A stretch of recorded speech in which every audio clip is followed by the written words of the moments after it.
राष्ट्रीय शैक्षणिक संशोधन आणि प्रशिक्षण परिषद द्वारा सादर कार्यक्रम समजून घेऊया जीएसटी. नमस्कार, माझे नाव मुकेश आहे. गेल्या उन्हाळ्याच्या सुट्ट्यांची गोष्ट आहे.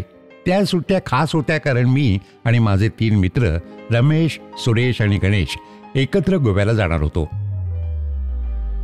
यावेळी सुट्ट्यांमध्ये आपण सर्वजण खूप मजा करणार आहोत.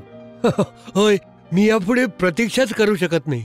आता वेळ न घालवता स्टेशनवर जाऊन तिकीट बुक करूया. मग पॅकिंग ही करावे लागते. अरे बाळा, सगळं सामान ठेवलंस ना? हो आई, मी सगळं ठेवलंय. आम्ही 4ही मित्रांनी आमचे सर्व सामान बांधले.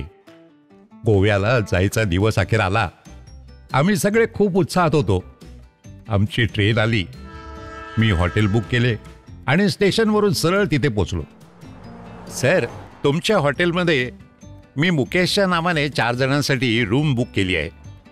होय सर. कृपया तुमचे चौघांचे आधार कार्ड द्या.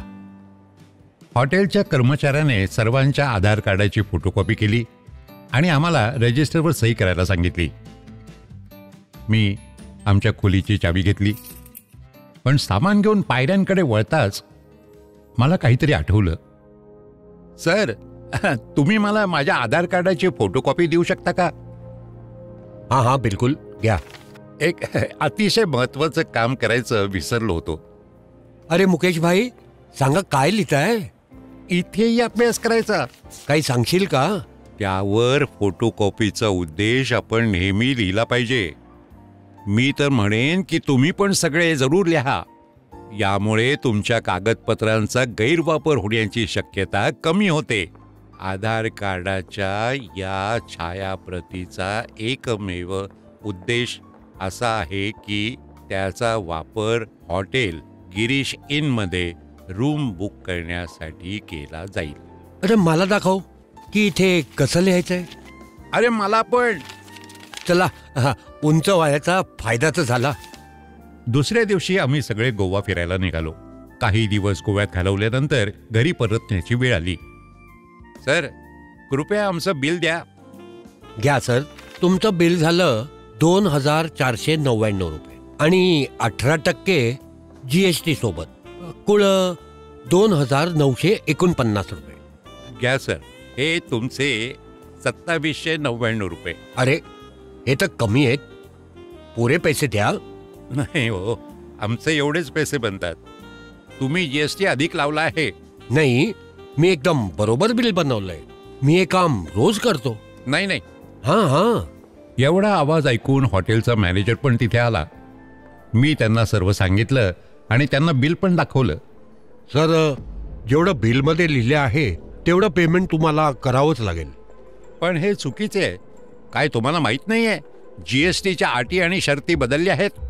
अरे मुकेश, आपल्याला उशीर होतोय आणि टॅक्सी पण आली बघ. रमेश, हे लोक जास्त पैसे मागत आहेत.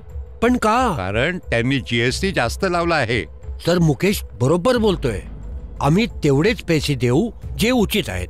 आम्हाला उशीर होतोय. आमचा मुद्दा समजून घ्या. हे सगळं मला माहित नाही. मी तुम्हा लोकांना पूर्ण पैसे दिल्याशिवाय जाऊ नाही देणार. आता त्यांना कसं समजवायचं? मित्रांनो, आपली ट्रेन चुकता कामा नये.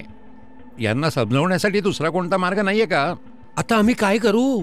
आपला टॅक्सीवाला पण तर वाट बघतोय.